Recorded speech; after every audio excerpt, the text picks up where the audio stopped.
श्री शिव पुराण रुद्र संहिता पंचम खंड 31वां अध्याय।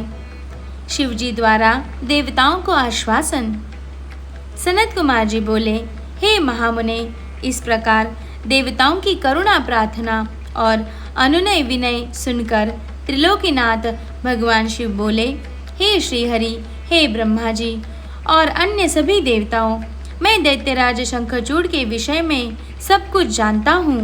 असुर राज शंखचूड़ भले ही देवताओं का शत्रु एवं प्रबल विरोधी हो गया हो, परंतु वह अभी भी धार्मिक है और सच्चे हृदय से धर्म का पालन करता है। परंतु फिर भी तुम लोग मेरे पास मेरी शरण में आए हो और शरणागत की रक्षा करना सभी का कर्तव्य है। इसीलिए मैं तुम्हारी रक्षा करने का वचन देता हूँ। तुम अपनी व्यर्थ की चिंताएं त्याग दो और प्रसन्न होकर अपने अपने स्थान पर लौट जाओ। मैं निश्चय ही शंखचूड़ का संहार करके उसके द्वारा दिए गए कष्टों से तुम्हें मुक्ति दिलाकर तुम्हारा स्वर्ग का राज्य तुम्हें वापस दिलाऊंगा। भगवान शिव जब इस प्रकार से देवताओं को शंखचूड़ के वध का आश्वासन दे ही रहे थे, तभी उनसे मिलने के लिए राधा के साथ श्री कृष्ण वहां पधारे। भगवान शिव को प्रणाम करके वे प्रभु की आज्ञा से उनके पास ही बैठ गए।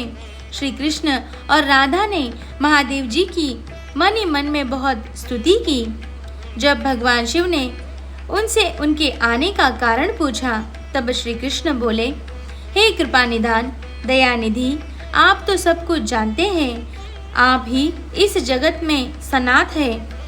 आप तो जानते ही हैं कि मैं और मेरी पत्नी दोनों ही शाप भोग रहे हैं। मेरा पार्षद सुदामा भी शाप के कारण दानव की योनि में अपना जीवन जी रहा है। आप भक्त वत्सल हैं प्रभु, हम आपकी शरण में आए हैं। हम पर अपनी कृपा दृष्टि करिए और हमें हमारे दुखों से मुक्ति दिलाइए।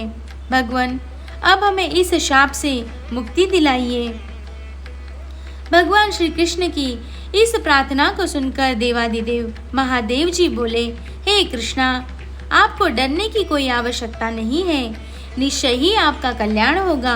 आप शाप के अनुसार 12 कल्प तक इस शाप को भोगने के पश्चात ही राधा सहित अपने निवास वैकुंठ लोक को प्राप्त होगे।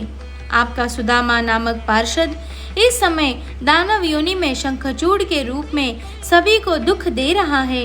इस समय वह देवताओं का प्रबल विरोधी और शत्रु है। देवताओं को उसने बहुत कष्ट दिया है। उसका राज्य छीनकर उन्हें बंदी बना लिया है। तब भगवान शिव बोले कि मैं आपके दुखों और कष्टों को समझता हूँ। अब आपको चिंता करने की कोई आवश्यकता नहीं है। अंत सब कुछ भुला दो। तब उन्होंने ब्रह्मा जी और श्री हरि विष्णु को आदेश दिया कि वे वहां से जाकर अन्य देवताओं को समझाएं कि वे निश्चिंत हो जाए। मैं उनकी इच्छा अवश्य पूरी करूंगा और उन्हें शंखचूड़ के भय से मुक्त कराऊंगा। भगवान शिव के ये अमृत वचन सुनकर श्री कृष्ण, राधा, ब्रह्मा जी सहित श्री हरि विष्णु को बहुत संतोष हुआ। तब वे उन्हें हाथ जोड़कर प्रणाम करने लगे। तत्पश्चात भगवान शिव से आज्ञा लेकर सभी प्रसन्नता पूर्वक अपने अपने स्थान को चले गए।